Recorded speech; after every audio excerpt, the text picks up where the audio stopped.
चाहे आप कितने भी करीबी क्यों न हों, आपको इन 3 लोगों पर कभी भरोसा नहीं करना चाहिए।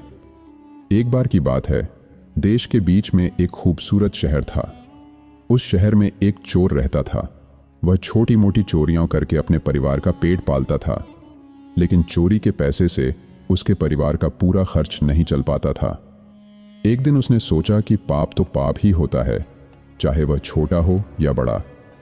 चाहे मैं छोटी मोटी चोरी करूं या बड़ी, मैं चोर ही रहूंगा। अगर पकड़ा गया तो मुझे एक ही सजा मिलेगी, तो फिर मैं बड़ी चोरियां क्यों ना करूं।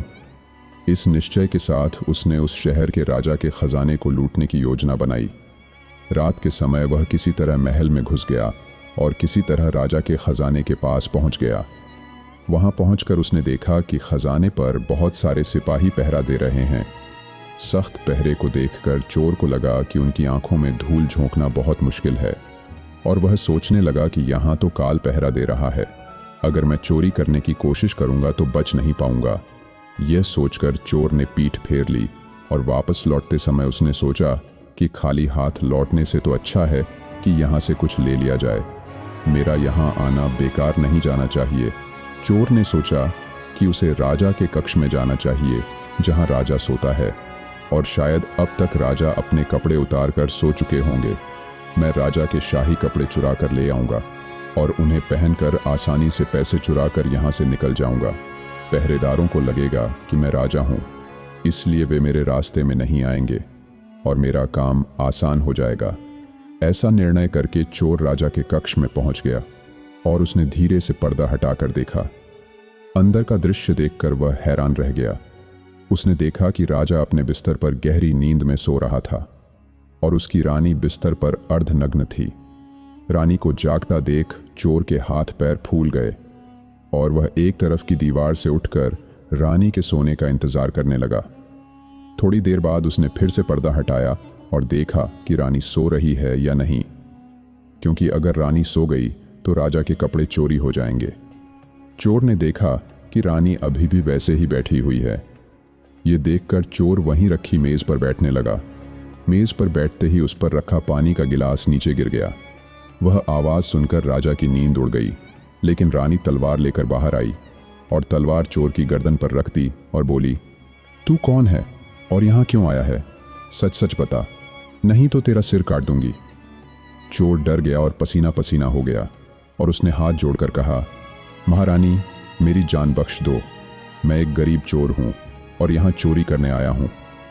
मैं छोटी मोटी चोरियां करके अपने परिवार का भरण पोषण करता हूँ। अगर तुम मुझे मार दोगे तो मेरे बच्चे अनाथ हो जाएंगे। मैं तुमसे वादा करता हूँ कि इस बार तुम मुझे जाने दोगे तो मैं फिर कभी महल की ओर नहीं देखूंगा। मेरे छोटे छोटे बच्चों पर दया करो। रानी को उस पर दया आ गई और बोली, सुनो, मैं तुम्हें एक शर्त पर छोड़ सकती हूँ। मैं इस समय काम से परेशान हूँ। अगर तुम मेरा साथ दोगे तो मैं तुम्हें यहाँ से जाने दूंगा, नहीं तो मैं एक ही झटके में तुम्हारा सिर काट दूंगा। रानी की यह अनोखी शर्त सुनकर चोर और भी डर गया और बोला, रानी, आप यह क्या कह रही हैं? मैं एक चोर हूँ और आप इतने बड़े राज्य की रानी हैं। मैं तुम्हारे साथ ऐसा कैसे कर सकती हूँ? मेरे लिए तो ऐसा सोचना भी बहुत बड़ा पाप है। रानी बोली, मैं कुछ नहीं सुनना चाहती। अगर तुम्हें अपनी जान प्यारी है तो जैसा मैं कहूँ वैसा करो, अन्यथा मरने के लिए तैयार हो जाओ। रानी का प्रस्ताव सुनकर चोर के प्राण खतरे में पड़ गए और सोचने लगा, आज मैं बड़ी मुसीबत में हूं। अगर मैं रानी की बात नहीं मानूंगा तो मुझे मार दिया जाएगा, और अगर मानूंगा तो भी मुझे मार दिया जाएगा। चोर बड़ी दुविधा में था, मुझे क्या करना चाहिए। अंत में वह रानी की बात मानने को तैयार हो गया और बोला, रानी, मुझे 5 मिनट दीजिए। मेरे सामने बहुत बड़ी दुविधा है। पहले मुझे दुविधा से छुटकारा तो दिला दो, उसके बाद तुम जो कहोगे मैं वैसा करने को तैयार हूं। रानी ने तुरंत तलवार के इशारे से बाथरूम की ओर इशारा किया और चोर उसकी ओर बढ़ा। रानी वहीं खड़ी होकर उसके लौटने का इंतजार करने लगी। इस बीच चोर रानी की नजरों से बचकर भागने की कोशिश करने लगा। जब वह दरवाजे पर पहुंचा तो दरवाजे पर खड़े सिपाही ने उसे पकड़ लिया और पूछताछ की। चोर डर गया। उसने सिपाही को सच बता दिया कि वह चोर है और महल में चोरी करने आया है, लेकिन रानी ने उसे पकड़ लिया और उसे जाने देने के बजाय शर्त रखी कि वह उसका साथ दे। इसलिए दुविधा का बहाना बनाकर वहां से भाग गया। इस तरह मैं गिर पड़ा और आपने मुझे पकड़ लिया। कृपया मुझे जाने दो। सिपाही बोला, देखो भाई, मैं तुम्हें एक शर्त पर जाने दे सकता हूँ, और शर्त यह है कि तुम्हें रानी के पास वापस जाना होगा और रानी से कहना होगा कि मैं तुम्हारा सहयोग करने के लिए तैयार हूँ, लेकिन उससे पहले तुम्हें राजा को अपने हाथों से मारना होगा। सिपाही की हालत और भी खराब थी। चोर ने सोचा कि वह बच सकता था, लेकिन अब वह नहीं बचेगा। अगर वह यह बात रानी से कहता तो वह उसका सिर कलम कर देती। अब चोर को अपने चारों ओर मौत ही नजर आ रही थी। लाचार होकर चोर वापस रानी के पास गया और बोला, रानी, मैं आपके साथ संबंध बनाऊंगा, लेकिन मुझे एक बात का डर है कि अगर राजा नींद से जाग गया तो न तो तुम बचोगे और न ही मैं। राजा हम दोनों को मार डालेगा, इसलिए तुम्हें एक काम करना होगा। तुम अपने हाथों से राजा का सिर काट दो, तब हम निर्भय हो जाएंगे। यदि तुम ऐसा कर सको तो मुझे तुम्हारी शर्त स्वीकार है, अन्यथा मैं तुम्हारे हाथों मरना उचित समझूंगा। तुम मुझे मार डालो। काम में व्यस्त रानी ने चोर से कहा, रुको, यह कोई बड़ी बात नहीं है, मैं अभी राजा को मार डालूंगी। यह कहते हुए रानी ने तलवार पकड़ी और सो रहे राजा का सिर काट दिया। जब रानी ने राजा का सिर काटा तो पूरा कमरा खून से लथपथ हो गया। रानी भी भीग गई थी। रानी ने जब भयानक दृश्य देखा तो बेहोश हो गई। उसी समय चोर वहां से भाग निकला। सुबह होते ही महल में हल्ला मच गया कि किसी ने राजा को मार डाला है, लेकिन कोई भी सच्चाई का पता नहीं लगा पा रहा था। सभी हैरान थे कि किसी ने राजा को मार दिया है। रानी भी रो रही थी। यह रहस्य केवल महल के सिपाही को ही पता था कि रानी और चोर में से किसी एक ने ही राजा को मारा है, लेकिन उसने इस बारे में किसी से चर्चा नहीं की। राजा के अंतिम संस्कार की पूरी तैयारी हो चुकी थी। वहां रानी ने घोषणा की कि वह अपने राजा से विवाह करना चाहती है। यह जानकर किसी को रानी पर शक नहीं हुआ, क्योंकि अगर रानी ने राजा को मार दिया होता तो वह राजा से शादी क्यों करती। इधर रानी सज धज कर राजा की चिता पर बैठ गई। राज्य के सभी लोग एक एक करके राजा की चिता पर लकड़ियां रख रहे थे और उन्हें श्रद्धांजलि दे रहे थे। अंत में वह सिपाही भी राजा की चिता पर लकड़ियां डालने गया, जो यह रहस्य जानता था। उसने रानी से फुसफुसाकर कहा, रानी, तुम्हें संतोष हो जाएगा, लेकिन कम से कम यह तो बताओ कि तुमने राजा को मारा है या चोर को। यह सुनकर रानी चौंक गई। वह समझ गई कि सिपाही भी यह रहस्य जानता है। रानी बोली, सुनो, मैंने न तो राजा को मारा है और न ही चोर को। यदि तुम जानना चाहते हो कि राजा को किसने मारा है तो नगर के उत्तर में स्थित जंगल में जाओ। वहां एक बूढ़ी औरत रहती है, वह तुम्हें यह रहस्य अवश्य बताएगी। सिपाही को यह रहस्य जानना था, इसलिए अगले दिन रानी के कहे अनुसार वह जंगल में चला गया। जब वह जंगल में पहुंचा तो उसने वह झोपड़ी देखी जिसमें बूढ़ी औरत रहती थी।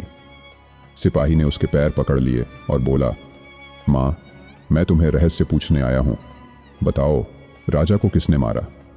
तब बुढ़िया बोली, बेटा, अगर तुम यह रहस्य जानना चाहते हो तो तुम्हें एक काम करना होगा। मेरी झोपड़ी के बाहर एक बकरा बंधा हुआ है, तुम अपनी तलवार से उसका सिर काट दो, और जैसे ही तुम उसका सिर काटोगे बकरे की पूंछ वहीं गिर जाएगी और उसका सिर हवा में उड़ने लगेगा। फिर तुम बकरे का सिर पकड़कर लटक जाना। जिस जगह बकरे का सिर गिरेगा वहीं उत्तर मिलेगा कि राजा को किसने मारा। अब सिपाही ने वैसा ही किया। झोपड़ी के बाहर बंधी बकरी का सिर सिपाही ने काट दिया। जैसे ही उसने बकरी का सिर काटा वह हवा में उड़ने लगा। उसने बकरी के दोनों कान पकड़ लिए। सिर उड़ते उड़ते वह उसे जंगल के बीच में ले गया। उस जगह एक गुफा थी। वह गुफा के दरवाजे पर गया और नीचे उतर गया। सिपाही सोचने लगा कि इस जंगल में कोई भी इंसान दिखाई नहीं देता। यहां राजा की मौत का राज मुझे कौन बताएगा। यही सोचते हुए वह गुफा के द्वार पर खड़ा था। वह गुफा एक राक्षस की थी, जिसमें राक्षस और उसकी बेटी रहा करते थे। अब शाम हो चुकी थी और राक्षस अपना भोजन करने के लिए बाहर गया हुआ था। उसकी बेटी गुफा में मौजूद थी। राक्षस कन्या को जब किसी मनुष्य की गंध का पता चला तो वह बाहर दरवाजे पर आई। उसने देखा कि गुफा के दरवाजे पर एक युवक खड़ा है। राक्षसी ने सोचा कि अगर मैं इसे खा लूंगी तो मेरी भूख मिट जाएगी, और अगर इसे जीवित रखूंगी तो यह युवक मेरे बहुत काम आएगा। राक्षसी ने तुरंत एक सुंदर युवती का रूप धारण किया और उसके सामने पहुंच गई। उसने पहले कभी इतनी सुंदर स्त्री नहीं देखी थी। सैनिक उससे प्रेम करने लगा। लड़की भी उससे गले मिलने आई और वह उसे अपनी गुफा में ले गई और उसके साथ खूब मस्ती की। जब राक्षस के आने का समय हुआ तो लड़की ने उसे मक्खी बनाकर दीवार पर चिपका दिया। राक्षस आया और लड़की से पूछा, बेटी, मुझे इंसान की खुशबू आ रही है। मुझे लगता है कि कोई आदमी हमारी गुफा में घुस आया है। तब बेटी ने बहाना बनाते हुए कहा, पिताजी, आप क्या कह रहे हैं? जो यहाँ आने की हिम्मत करेगा मैं उसे कच्चा चबा जाऊंगी। इस तरह उसने राक्षस को गुमराह कर दिया। अब राक्षसी रात में उसे आदमी बनाती और दिन में उसे मक्खी बनाकर दीवार पर चिपका देती। इस तरह सैनिक ने राक्षस की गुफा में कई दिन गुजार दिए। अब उसे अपनी पत्नी और बच्चों की याद आने लगी, लेकिन वह राक्षसी के चंगुल से नहीं छूट पाया। एक दिन उसे मौका मिला और वह किसी तरह रात में वहां से भाग निकला। कई दिनों तक भागने के बाद वह अपने शहर पहुंचा। वह अपने घर पहुंचकर बहुत खुश था। वह सोचने लगा, अच्छा हुआ कि मैं वहां से चला आया। पता नहीं वह मुझे वहां कितनी देर तक मक्खी बनाकर रखती। इस तरह सिपाही ने अपने घर पर कई दिन बिताए। एक दिन उसे फिर से उस लड़की की याद आई। अब वह दिन रात उसके ख्यालों में खोया रहता। वह उसकी खूबसूरती को याद करता था और उससे मिलने की इच्छा रखता था। उसके बिना न खाना न पीना। वह हर समय सोचता रहता था कि वह उससे कैसे मिलेगा। सैनिक उस राक्षस लड़की से मिलने के लिए तरसने लगा और उसने फिर से उसके पास जाने का फैसला किया। उसने सोचा, पिछली बार वह बूढ़ी औरत मुझे वहां ले गई थी, लेकिन अब मैं वहां से भाग गया हूं, इसलिए मुझे रास्ता भी नहीं मालूम। क्यों ना मैं बुढ़िया की मदद ले लूं? यह सोचता हुआ वह बुढ़िया की झोपड़ी के पास पहुंचा और बोला, हे मां, मुझे वापस उसी जगह भेज दो जहां तुमने मुझे पहले भेजा था। अब वह सैनिक राजा की मौत का रहस्य भूल चुका था। वह तो काम वासना की इच्छा ज्यादा करने लगा। बुढ़िया समझ गई कि वह काम का शौकीन है। बुढ़िया बोली, बेटा, पहले मेरे पास एक बकरी थी जिसके कान पकड़कर तुम वहां जाते थे। अब वह भी नहीं है। अब मैं तुम्हें वहां कैसे ले जा सकती हूं? तब सिपाही ने कहा, हे मां, मैं जीवन भर तुम्हारा गुलाम रहूंगा। एक बार मुझे उस लड़की से मिल लेने दो। बुढ़िया ने कहा, ठीक है बेटा, मैं तुम्हें उससे मिलवा दूंगी, लेकिन इसके लिए तुम्हें अपने बेटे को मेरे पास लाना होगा। सिपाही बोला, इसमें कौन सी बड़ी बात है? यह कहकर सिपाही अपने बेटे को बुलाकर ले आया। बुढ़िया बोली, बेटा, जैसे तुमने बकरी का सिर काटा था वैसे ही अपने बेटे का भी सिर काट दो, फिर उसका सिर भी हवा में उड़ने लगेगा। तुम उसका सिर पकड़ो और वह तुम्हें उस स्थान पर ले जाएगा। काम के प्रति समर्पित सिपाही अपने बेटे का सिर काटने के लिए तैयार था। जैसे ही उसने तलवार से अपने बेटे का सिर काटना चाहा, बुढ़िया ने उसका हाथ पकड़ लिया और कहा, रुको, यह तुम्हारे प्रश्न का उत्तर है। सिपाही का दिमाग चकरा गया था। बुढ़िया बोली, चाहे तुम कितने भी करीबी क्यों ना हो, तुमको इन तीनों पर कभी भरोसा नहीं करना चाहिए। पहला, न तो चोर ने और न ही रानी ने राजा को मारा। राजा को वासना ने मारा था। जैसे तुम वासना में अंधे हो जाते हो और अपने बेटे को मारने के लिए तैयार हो जाते हो, वैसे ही मनुष्य इस वासना में अंधा हो जाता है और सबसे गलत काम करता है। दूसरा, कोई भी किसी को भी मार सकता है। तीसरा, क्रोधी मनुष्य क्रोध में अंधा हो जाता है और सब कुछ भूल जाता है और वह सब कुछ कर जाता है जिसका उसे जीवन भर पछताना पड़ता है। क्रोध में उसकी बुद्धि अज्ञानी हो जाती है और उसे अपने अलावा कुछ भी दिखाई नहीं देता। हमेशा से ही गलत कामों से दूर रहना चाहिए, अन्यथा जीवन भर पछताना पड़ता है। दोस्तों, हम उम्मीद करते हैं कि आपको हमारी यह कहानी पसंद आई होगी। अगर आपको यह कहानी पसंद आई हो तो कृपया वीडियो को लाइक करें और चैनल को सब्सक्राइब करें और कहानी को अंत तक सुनने के लिए धन्यवाद।